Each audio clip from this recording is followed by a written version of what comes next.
Joining us now is independent journalist Chuck Modi down in D.C., who's done a lot of great reporting on, D.C. is one of the ground zeros in this country where Black men have been murdered and beaten, and has a lot of police brutality. And Status Coup OG, Ty Bayliss, who is familiar with the police in America, I would say, and was plenty of times before he joined me in jail, familiar with the police. But we were arrested together. So that's our claim to fame, covering police brutality protests in St. Louis. So thanks to both of you for joining. Yes, that's Ty and I in 2017 behind bars. Yeah. They put real cuffs on him, fake cuffs on me. So, hey, you said 2017. Is that the Stockley protest? Yes. Yeah, I was down there as well. I don't think we bumped into each other there, but those were very undercovered protests, unlike the Mike Brown protests. Yes, absolutely. And first, at that protest, real quick, they took the highway in St. Louis, like the protesters in Memphis did last night. And the police first arrested the journalists. So there was about 6 or 7 of us. Then the legal observers wearing the yellow hats, which I believe is illegal. You're not supposed to arrest the legal observers. And then the protesters. So they got rid of the police. They got rid of the journalists and the legal observers before rounding up all the protesters. I have to add one more, Jordan. They also, in a separate kettle, beat an undercover cop in those protests as well. There you go. Yeah, they had plenty of undercover cops. Absolutely. Plenty. Yeah. Unfortunately, I don't really think we could cover this well without showing you some of the body cam. We're not going to show all of it.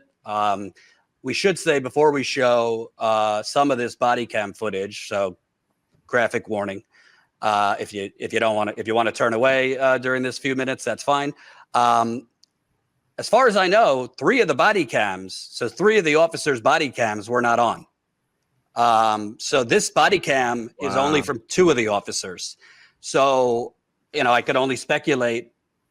Obviously, we have a good enough view of what happened, but if these other 3 officers that were charged with murder, if their body cams were on, we might have had even more angles to this horrific brutality. So we don't know yet why those body cams were off. I think we have an idea, but no, we know exactly why they were off, because this is what they do.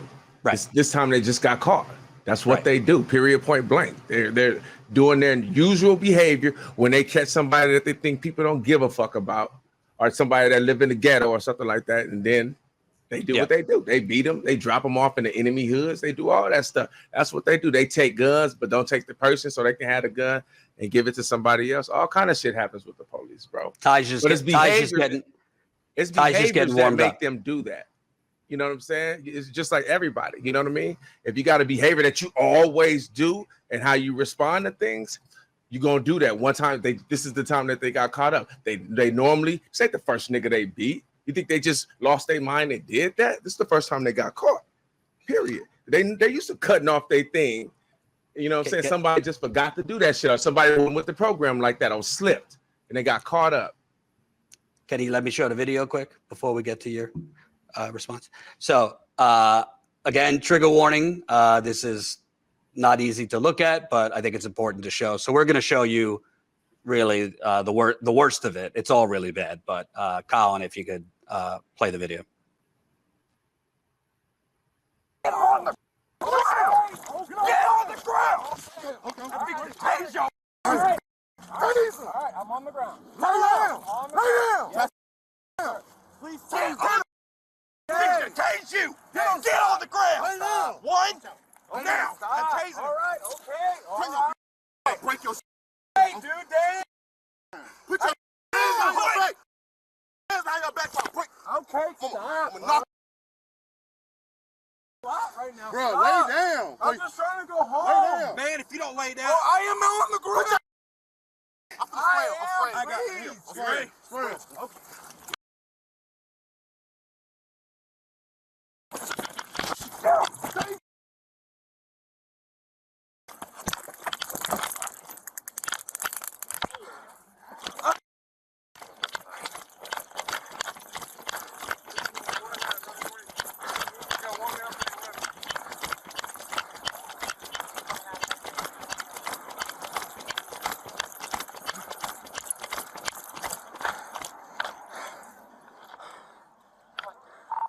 2938, where it rains, and Ross.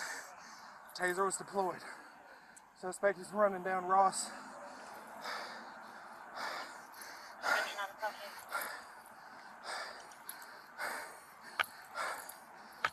Give me your hand.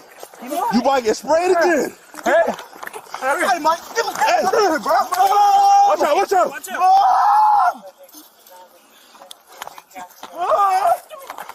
Give me your hand. Mom! Hey. Give me your hands. Give me. Okay, all right. Give me your fucking hand. Give me your hand. All right. Okay. All right. Huh? Hey, Mike, give me your hand, bro. Give me your hand. Watch out. Spray your ass again. Hey, give me your hands, bro. Watch out. Spray. All right. Give me your hands, bro. Oh, shit. Give me your hand. Oh, shit. Give me your motherfucking hands. Watch out. I'm gonna baton the fuck out you. Hit the fucking hands. Watch out. Watch out. Give the hands. Give us your hands. Give us your hands. Same location. Watch the council case. Watch the council case. Watch it. Give me your fucking hand.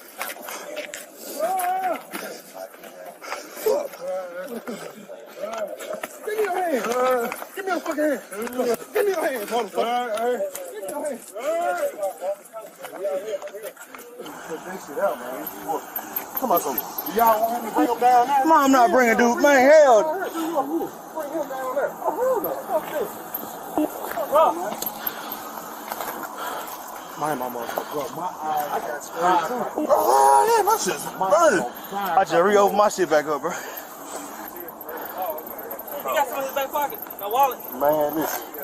I ain't even get, look. We got him out the car. We was like, hey, bro, you good? Motherfucker swung. Wow, almost hit me. He reached for Martin gun, Yeah, when he slammed to the car, and he was on, He literally had his hand on Martin gun, like, that motherfucker was on there. Fuck me, man. I don't know what that man. And he's strong. He's strong. Hey, he's strong as a motherfucker, man. Mind that motherfucker so good. Hold on a second. This thing dope, bro. That's more than dope. That's more than dope. He's caught strong and hot. That's what it is. So that was just some of it. I'm wondering this is probably why they got the kidnap charge, because they went somewhere and beat the shit out of him, because they beat him up right there, but it didn't seem like they really did how he looked. So they for sure took him somewhere else. Yeah, that's what they did. That's what they normally do. Yeah. They took him, so they lost it on him. They got mad. My uncle got beat like that for running from the police. They knocked his socket out and everything, his eye socket and all that. well, that's what I wanted to bring up and ask you, Ty and Chuck. I know you've covered a lot of this. You know, CNN, all these networks have their parade of law enforcement people and security types, and the narrative we're hearing in response to this and many other is this is bad training and this isn't common police work. And my response to that is, oh yeah, it is. We just don't see most of those because most of it isn't captured on video. I've seen in person police beating the living shit out of a black man before.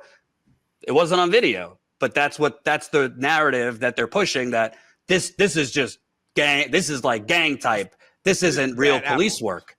This is the bad apples. These are the bad apples that we can tolerate. These are the bad apples that we can tolerate. Oh, they're just bad apples. Some comedian made a joke about that.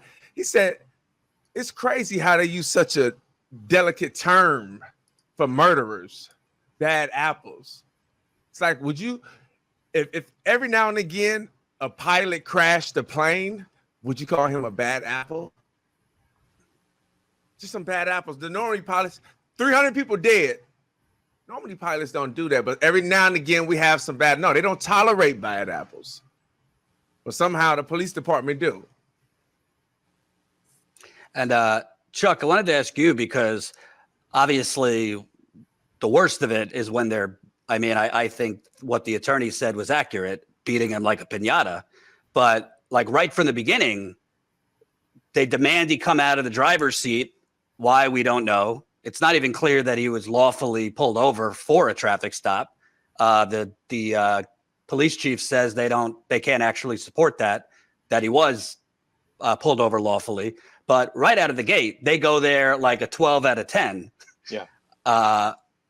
For what reason? It's about power and control. That's what it is. You know, in DC, people die all the time, and it's almost always rooted to some kind of traffic stop, some kind of traffic violation. It's comply or die policing. It's not about, you know, we have courts. If someone doesn't comply, there's a court to deal with that. But it's you defied my orders. How dare you? You're going to die for that. That's the penalty. You're going to have a death sentence. And let's be clear. I want to talk about what Ty was talking about, bad apples, and that point. I think it was Chris Rock who made that pilot joke, right? And I was like, yeah, you know, oh, we have a few bad pilots. It's okay. We're going to be fine. But let's be clear. The entire system are bad apples. It's a whole rotten tree. When George Floyd was being tortured for 9 minutes, we saw 3 other police officers protect George Floyd. No one intervened. Chauvin wasn't a bad apple. Chauvin and his complicit supporters were all acting together. And not only that, the DA, Mike Freeman, in Minneapolis at the time, would not indict Chauvin until there was a mass uprising, an international mass uprising for a week, and they had to take out the Minneapolis police station before they said, okay, maybe let's arrest Chauvin. That's what happened. If you look at somebody like Walter Scott, the video came out after the police report. And they lied on the police report, similar to how they lied with George Floyd. They said he died of medical injuries. With Walter Scott, they said Walter Scott was pulling for the taser. So we know they lied. Go ahead, Ty. The guy in McDonald, Chicago? they did the same. The kid. Laquan McDonald, Laquan McDonald. They did the same thing. They lied. Then all of a sudden, you see, he didn't come at them with a knife. Mm-hmm. That nigga jumped out the car and bam, bam, bam, bam, bam, and let him have it. You know what I'm saying? And you know, one thing that's sorry, didn't mean to interrupt, Ty. It's just it crossed my mind that every single one of these cases that we're naming, there were 10, there were anywhere from 5 to 10 cops that showed up, multiple cop cars for a routine traffic stop. I see that here in Appalachia and Kentucky all the time. They pull you over, for a stop sign violation or for just to pull you over because they're doing their end of the month fundraisers. And then, 4 or 5 cop cars show up. That's scary.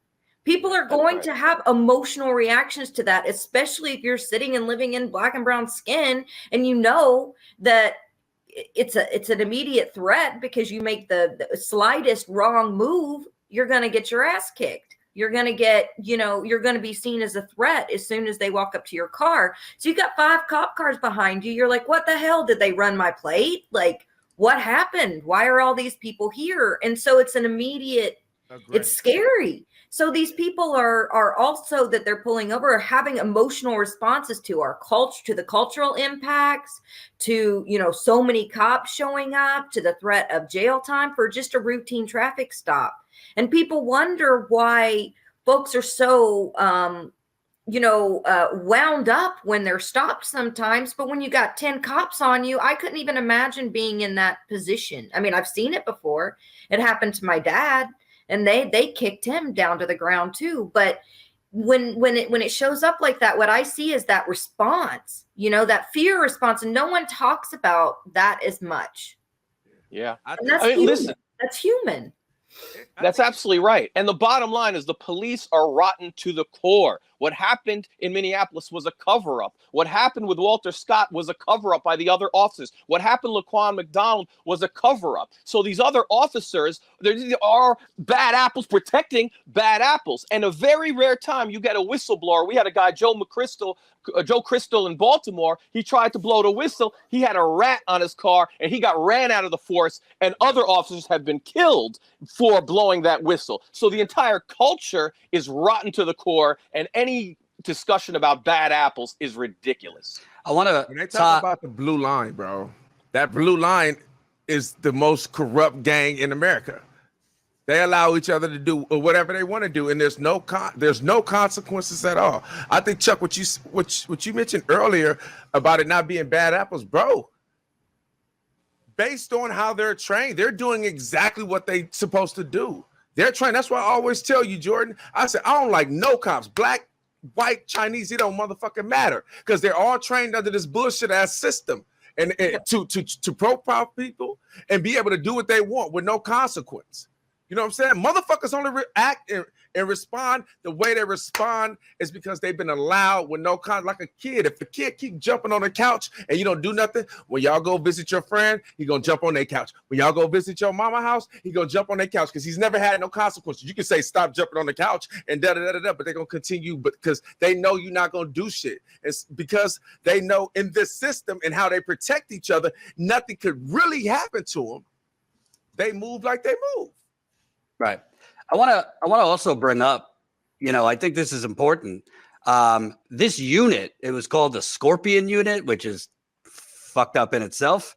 It was created in response to George Floyd and all that in 2020. And a lot of police units around the country created similar type units that claiming in response to George Floyd and protests. But this Scorpion Unit was specifically, so they say, to go after, weapons and, those kind of criminals. And they brag about how many weapons they recovered, how many arrests they made. But all of these places, there is one common denominator between DC, the New York police brutality, Memphis. We could go down the list. There is severe poverty in a lot of these cities. And instead of actually services for mental health, nutrition, children, job programs, the majority of the budgets for all of these cities goes to the police. I was just in Akron a couple months ago. We covering Jalen Walker, another black man. I think what was like 30 to 40 bullets struck him. Another police cover up. 70% of the Akron budget is going to the police. So there's obviously racism within the system, but you're tossing more and more of our money. And Steve Grumbine could talk about this. Federally, they print money, but in cities, they can't print money in cities. The majority of these budgets are going to militarize these police, whether they're white officers, like Ty said, black officers, Asian, it doesn't matter. There's a whistleblower, I forget his name. We've interviewed him before out of LA. He's Asian. He said it took becoming a cop for him to become racist. Anybody's response to that? It's infiltrated by white supremacists too. There's a history of this it was founded in part, our modern police was founded by the KKK. There was a great quote, it was founded on the back of the abolition of slavery in order to still maintain that control. It was founded with the benchmarks of, rounding up and also moving people, indigenous Americans, into reservations. So it was built and founded on racism from the very beginning. But from the 80s until now, and maybe even earlier than that, white supremacist groups have specifically been targeting the police department, and now DHS and ICE as well, to sign up and become police. And the entry to become a cop is so easy. There's barely any training. The background checks are BS. There aren't any. They didn't hire anybody. And cops can have violation at one precinct and then just get shifted over to the next. They could kill somebody who's unarmed and get shifted over to the next. We've seen multiple cases of this throughout the country. And we understand that then movements like Stop Cop City become so much more important, that the only way to stop policing is to defund policing, is to remove those resources and bring them to other areas. And we have to have that discussion that really in DC has been a big discussion, because it's been in activist circles for years. It's been in academic circles for years. But when those activists in DC wrote defund the police on Black Lives Matter Plaza, then it became a popular discussion. And then people on MSNBC and CNN started talking about it for the first time. And so that Stop Cop City movement in Atlanta to stop the $90 million facility over 85 acres of land to build a training facility to suppress protesters, to better tear gas protesters, to hit protesters with rubber bullets. We have to stop that, because if that succeeds, it's going to happen in every other city as well. And it's already happening in Chicago and a couple of other places. And they built the surveillance before Cop City. Talk about it. Atlanta is now the most surveilled city in the country with it just started out with the first commission being 11,000 cameras. Yeah. So first there's surveillance, and now a massive complex surrounded by Black neighborhoods on 187 acres of indigenous land. You think about that, that's so crazy that they started with the surveillance first. I keep going back to that because that's the part, because they can use that surveillance and then the blunt hammer of the police to do whatever they want to in Atlanta, beyond how bad it already is. You know, I remember what I was trying to say earlier when you were talking about how police cars come up and, you know, a person's reaction is fear and they respond. You know, I think that's a part of it, but I think a bigger part of it is they sick and tired of it. Like, this is like number 50 pullover that I done got. You know what I'm saying? Been harassed by the police. That's where that frustration and that anger come from. Cause I had that. It's imagine being molested all your life and your molester pay for your college and just want you to forget everything. You know what I'm saying? Yeah. That's where that response come from the police. I don't have no respect for the police when they pull me over. I done been hit with billy clubs and everything. I done been harassed I done been dropped to enemy hoods for me to get fucked up or get killed. And this is in LA. You know what I'm saying? So he's responding to a life of abuse by them. They always overdo it. They always be overly aggressive. They do it all the time. And at some point you crack like, fuck y'all. And you go off like that. I think that's a bigger response of it, because you got to deal with it all the time. And a lot of times you don't do nothing. Do you think there needs to be any new tactics? I'm not talking about like a general strike or anything, but you know, we've already seen there could be a mass mobilization in this country. There were millions of people protesting after George Floyd. I always think, just imagine if like 5 to 10% of those people had taken an economic action against the system. Think of any type of like real solution that'll happen, because, you know, for people on the outside looking in, this is something that just kind of started happening. Well, it happened once with it was just a random thing that really didn't happen when Rodney King. And then when the guy got killed here by the police, I forgot, Abdul, something like that in New York. It was just something that kind of happened. This is to the general public. It was only till when Trayvon Martin passed away that people were like, and I'm talking about people other than people that live in the ghetto, are like, oh, there's an issue. So for me, what you gotta understand is, like, this has been life, and not just for me, for everybody I know, and I'm sure for everybody that live in the ghettos. Like, this happens all the time. You know what I'm saying? Now, thank God they got cameras where people can see it. But a whole lot of people that got beat and got killed. And then and the only report they heard was the police report, and then they got off when the police was murdering people. You know what I'm saying? So it's hard for me to say, oh, what can work? Because ain't nothing work. Even now, when we have the cameras, nothing's worked. I'm bitter, bro. When you come from where I come from, you gang banking, you know it's cops and robbers. So you understand what it is. Okay, I'm doing what I got to do. I'm getting away from them, and they doing what they got to do. So you kind of take the abuse and you take the beating. It's a part of life. You trying to get away because you from the ghetto and you in the streets. But that same behavior happened to people that's law-abiding too. And so then when you become a law-abiding citizen like myself and stuff, you're like, damn, they do this to every nigga. You don't have to just be a black person gang banging and committing crimes and doing all this. And that's when you get the empathy the more intensified anger, because I'm like, oh, they doing it to people that ain't even doing nothing wrong. I can justify, okay, that's a part of it. You just say that's a part of life. If they catch me, it's going down. Don't get caught by them because they crooked. They gang banging too. They're just doing it under the law. You know what I'm saying? And so you can deal with that with yourself while you're in it. It's just a part of life, right? You don't have nothing else to refer to of how police should treat people. But when you start seeing them doing it in every aspect, every economic situation, whether you're rich, it don't matter, because the only thing they see is black.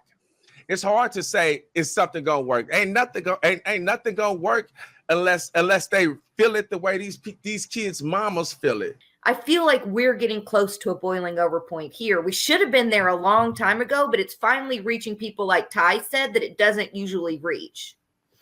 Yeah. And Chuck, I was just going to ask you about that, looking around globally at some of the major uprisings in the global south, in Iran, and other places that have had overbearing, policing and authoritarian fascism like we have here in the United States. What do you think we can do here to, help bring that? Because we're talking about Biden, we're talking about our representatives, but the real question is, what are the solutions? Well, I mean, like you said, we could learn globally. I mean, they're trying to raise the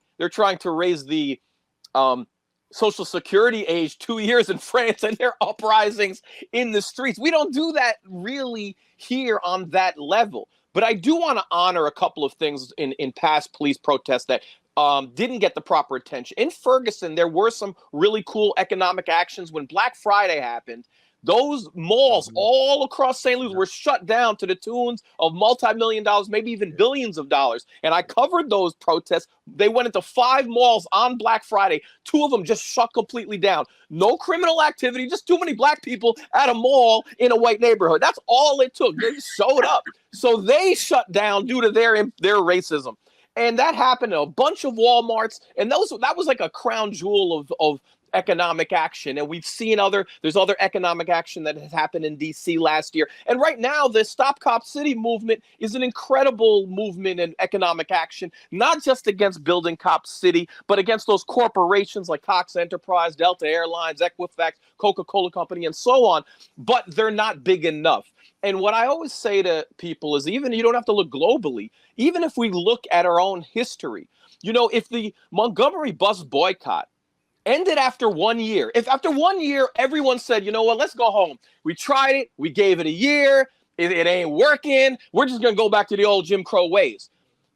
It would have ended then, but it was a year and 15 days that lasted before the Jim Crow authorities gave in at that time. It was a year and 15 days. And so I think even in our own country, I think we want some microwave results. And if you look historically, it didn't really happen that way. Certainly not over the 14 years of intervals in the civil rights movement. So we had this wonderful George Floyd uprising, which was incredible.